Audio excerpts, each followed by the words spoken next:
So there's two kinds of speakers. There are those that are nervous, and there are those that are liars. Today, I am a little nervous. This is the first time I've gotten up in front of people, so I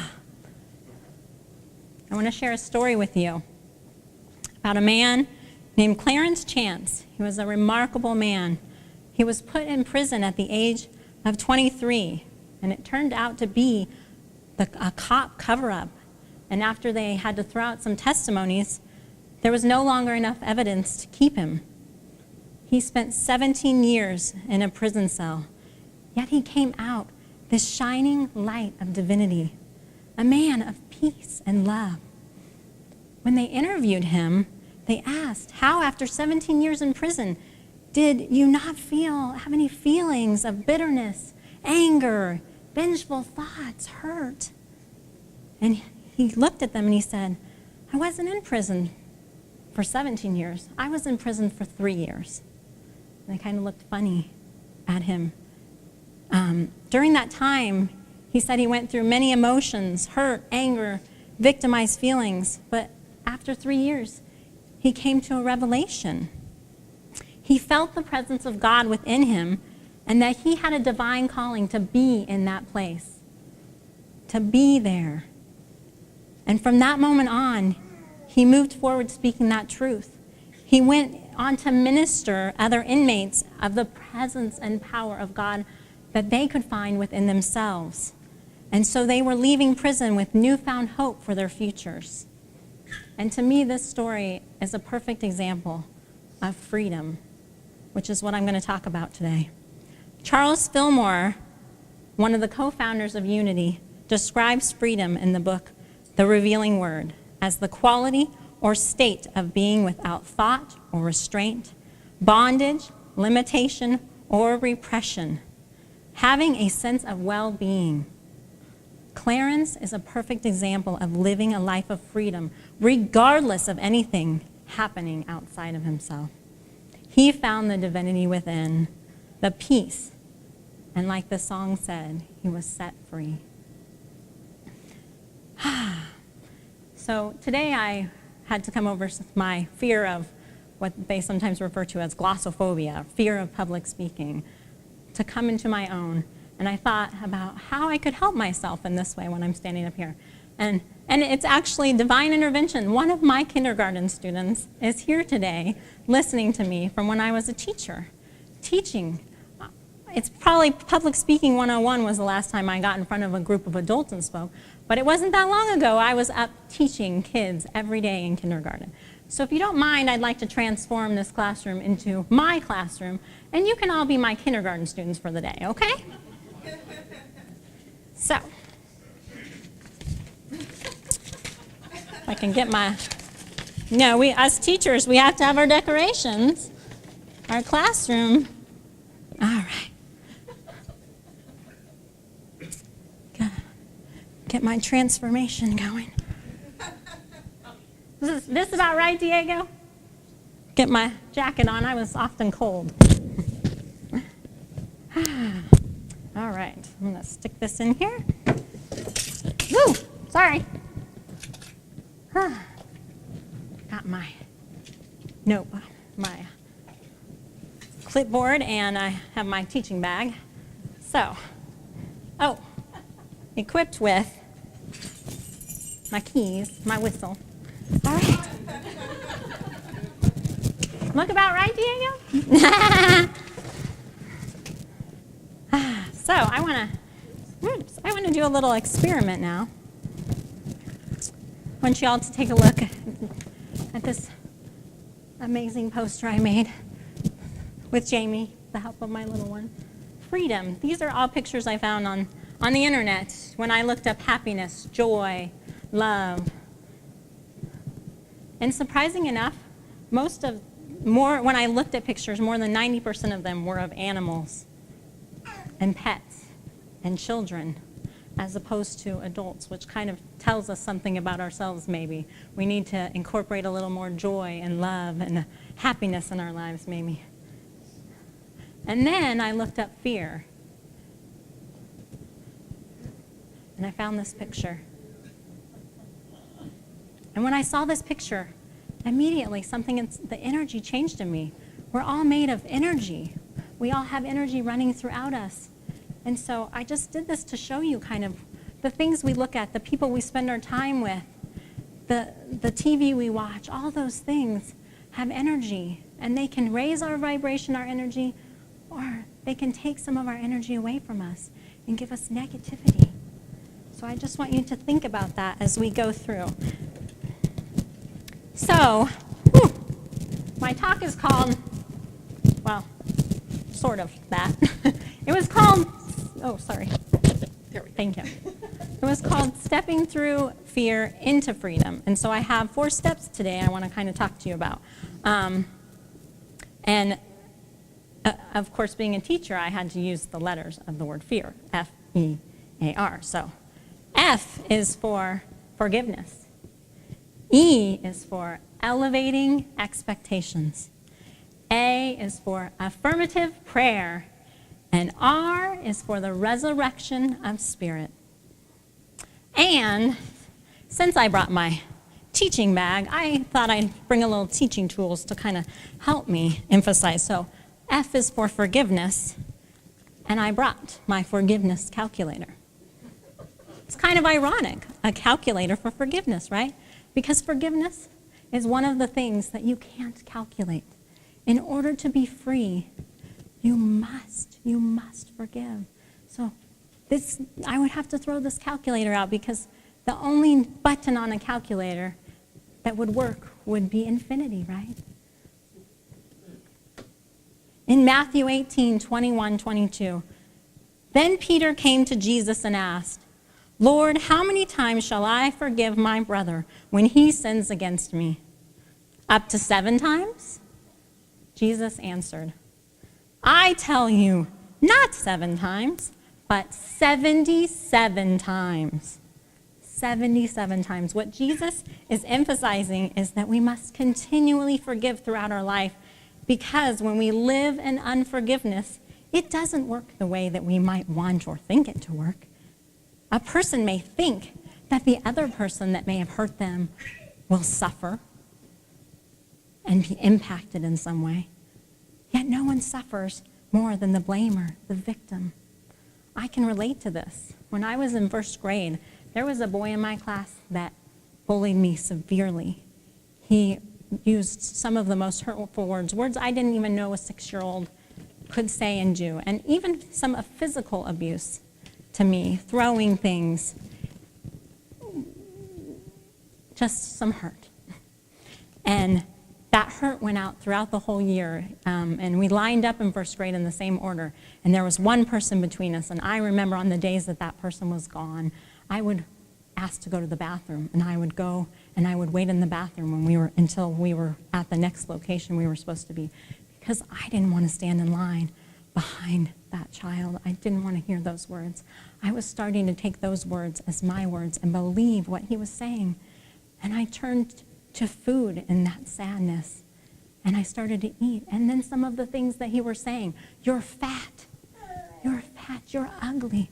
I started to feel that, and I started to gain weight, and my vision went bad. I got glasses, and slowly my muscles started to weaken.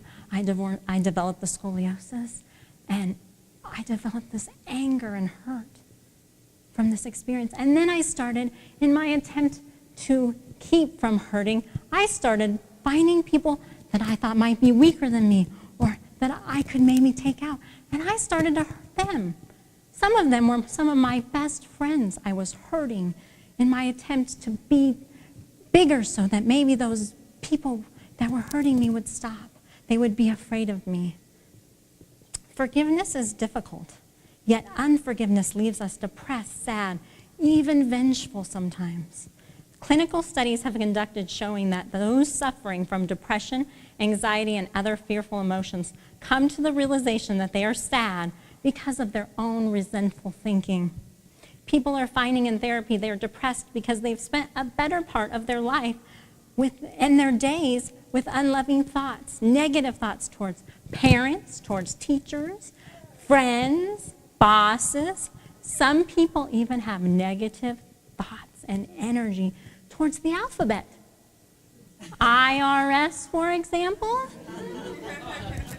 They think, oh, God's picking on me. I know I thought that. God's picking on me. But really, we're picking on ourselves. Forgiveness isn't about the other person or circumstance. It's about us. You forgive for your own peace of mind, for your own well-being. After coming back to Unity and working on my own forgiveness, I had the opportunity to be there for the same young man who had tormented me all those years. 2 years ago, he fell 22 feet from off of a ladder and had broken his back, and he severed serious brain injuries, and they didn't think he was expected to live. And in the moments that I found out that, I immediately went into prayer, and I prayed. And I might get a little emotional because it is a big thing for me. I don't know if I could have done that 12 years ago when I was still hurting so badly from that pain, from all that pain. But I had done some of the work, and I was able to be present for him, and he was okay. We were both able to heal, and I was able to be of love for him in that moment. So forgiveness is a big step in the process of going from fear towards freedom. Step 2, elevating expectations. When I think of elevating expectations and the letter E, I also think of another E word, ego, right? We all know that word? You know, ego, expectations going off course.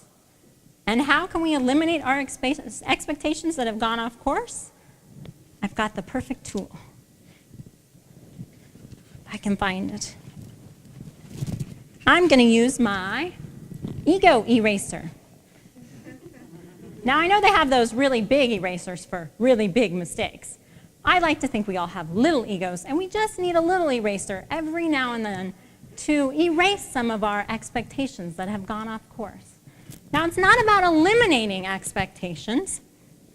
It's about letting go of the outcome of the expectations so that we can be fully present for the best and the goodness. It's about letting go of outcome and possibly being disappointed later when things don't work out like we hope they would, which often they don't work out exactly like we might plan them to. Charles Fillmore paints a great picture when he says, expectation is the anticipation of the divine good. The anticipation of the divine good. I think of children at a carnival when I think of expecting the good. The children looking out at all the amazing rides they're about to go on and experience the joy, the happiness. Well, that is if you like rides. Looking for the wondrous benefits God has prepared for us. Every person has within them for and to expect that which is good and true. The expectation or anticipation is what helps activate the good. We can spend time with the ego, letting those negative thoughts kind of run us, or we can pull out our eraser and we can erase anything that does not serve us. For we are all born an original blessing to this world, made in the image and likeness of God. Look at that. Oh, I meant to turn this around. I think I'll do that right now. We've got to get the energy back. Look at these beautiful babies in this picture. Look at that beautiful baby back there. How could anything be less than divine? Marianne Williamson says, love is what we are born with. Fear is what we learn. The spiritual journey is the unlearning of fear and prejudices and the acceptance of love back into our hearts. We are here to learn by unlearning that which has been programmed by people, places, and experiences outside of us from the past, things that we might be thinking about for the future. Right now is the only time that we truly have, and it's a time to center in God and get in alignment with our integrity. For when we are fearful, it's because we are out of alignment. The emotional pain we experience is our soul trying to come back in alignment with spirit, with our true nature. So let's get centered now as we move to A, affirmative prayer. So, of course, got to get my affirmative prayer pad out, which actually was given to me by one of my students in my kindergarten class. And it says, "You are an angel of a teacher," which I think is perfect, because aren't we all really teachers? Aren't we all really students in this classroom called life? And just as every student and teacher needs a recess throughout the day, we all need to take a recess from the busyness of our lives sometimes to purify the consciousness and come to know what our divine purpose is and move towards that which is ours to do here on earth. To express more love, joy, happiness, abundance. Affirmative prayer is how we put forth the best intentions for what we want in ourselves, in others, and in the universe. Affirmative prayer is the method of prayer Jesus taught when he said, "So I tell you, whatever you ask for in prayer, believe that you have received it, and it will be yours." From Mark 11:24. It reflects the certainty that we are being led to our highest good despite any temporary appearances. And it has been shown to be the most effective kind of prayer. It has been instrumental in my healing journey as I have healed from some lifelong digestive problems. I came to a revelation myself when my son was born 4 years ago, and he had food intolerances, digestive problems. He was vomiting constantly, and some of his symptoms seemed to be, even as a baby, similar to some of my own digestive things I had struggled with. So I started to research. I was like, there has to be something to this. This newborn baby just came to me. How can this be happening? And I started to research, and I found my revelation, my calling from God was food. I found that some of the things that were in food were affecting me, were affecting my digestion, were affecting Jamie's digestion. And as I changed our diets, then we started to heal. And it also raised my spiritual healing too. I was able to spend more time practicing meditation, spend more time in affirmative prayer. It lifted me up. It gave me new hope. I lost my spot.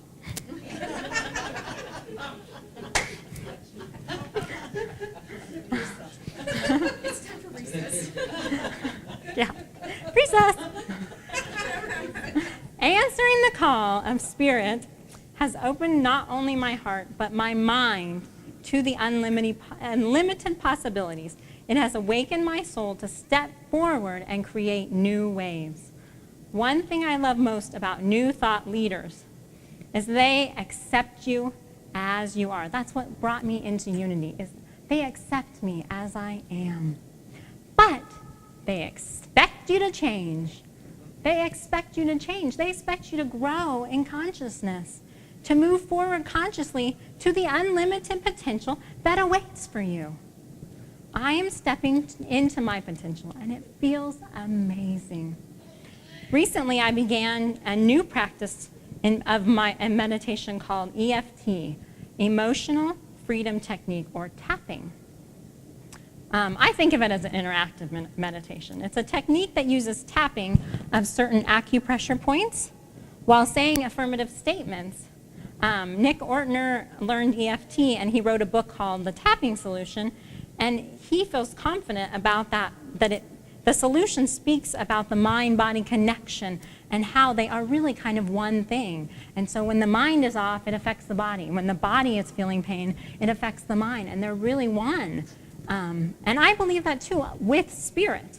I believe that too, and that's why tapping really resonates for me. It opens up our energy fields and releases the negative energy, while our minds are bringing in the truth statements with the words that we're saying. In a few minutes, I'm going to lead you in a very short, brief little tapping exercise, I guess, for our meditation, and just show you some of the power that it's given me. I'm thankful for this resource, as I'm thankful for all the many resources we have at our disposal with the advances of technology and things, various ways of restoring and reconnecting with ourselves so that we can fully enjoy the beauty of this place and the people outside of us.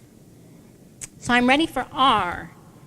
R is for resurrection of spirit. There was lots of R words I could have chose. Reconnecting, releasing. They all would have been perfect to come back into that. I chose resurrection because to me it's the restoration of the mind and body. That's what to me the Bible metaphysically is saying when it speaks of the resurrection of Jesus, is the restoration of the mind and the body. And I brought my tool for resurrection. My resurrection ruler. And I think of this kind of being like the ruler of all of my steps towards freedom. Just like the fifth principle in unity, which is practicing what we preach, walking the talk. It's kind of instrumental in saying all of the other four principles. It's key. If we want to truly live from our highest being, then we must practice. And so if we want to be in freedom, then we must resurrect ourselves to our highest and best.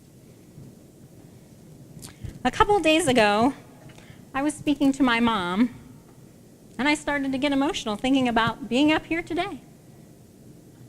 I began to let those little fears creep into my thoughts and overtake my emotions.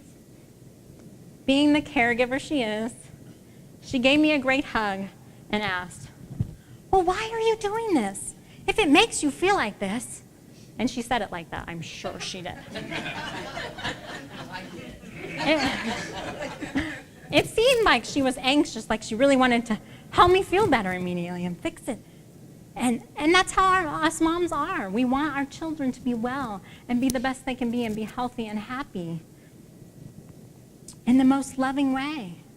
And I didn't realize it at the time, yet what she asked me was a really powerful question. So thank you, Mom.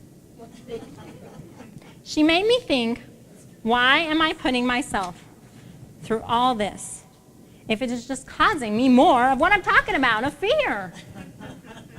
Then I remembered two acronyms I had heard many times before for the word fear, F-E-A-R. You can forget everything and run, or you can face everything and rise. I could run, and believe me, I thought about it many, many times. I was like going to call Suzanne. I'm sorry, you got to find somebody else. It's not happening. I thought about calling Mark. Hey, Mark, do you want to go speak on Sunday? I'm not sure I can do this. And I know he would have stepped in. But I had to rise. I had to do this. I knew if I could say yes and affirm my good, I would see the blessings overflowing from it. And I have. I have seen the blessings. I have seen the blessings. This is my resurrection. And I have felt so alive this past week as I prepared for today and put my dream of writing my own music into fruition. After the meditation, I'm going to be singing an original song that I wrote with Natalie. So just everybody please give Natalie applause because this girl is amazing.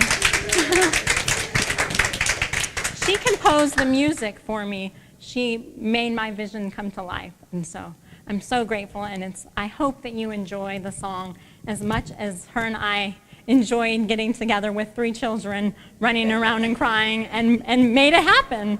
So my journey is, and this whole entire talk is inspired from the first 2 lines of the song. The song is called, "Who Am I?" And the lines read, "Who am I? I'm the faces in the mirror. There are 2. One is me and one is fear." The words came to me one day, some 6 or 7 months ago, as I was looking with my physical eyes and saw in the mirror the scoliosis. I looked this way, and then I turned my body and looked this way, and I saw two different people. I felt like two different people, and that's kind of how I'd felt most of my life. I was letting the fearful me take over my mind and body. Thank God for Spirit. Thank God for spiritual communities to help me see. I looked in that mirror that day, and I saw love.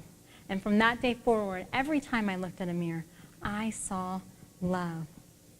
Spirit led me into a realm of unlimited possibilities, and today I speak love to myself. Today I invite each of you to look in the mirror and see beyond the sight. What will be there? Will it be freedom, or will it be fear? Thank you.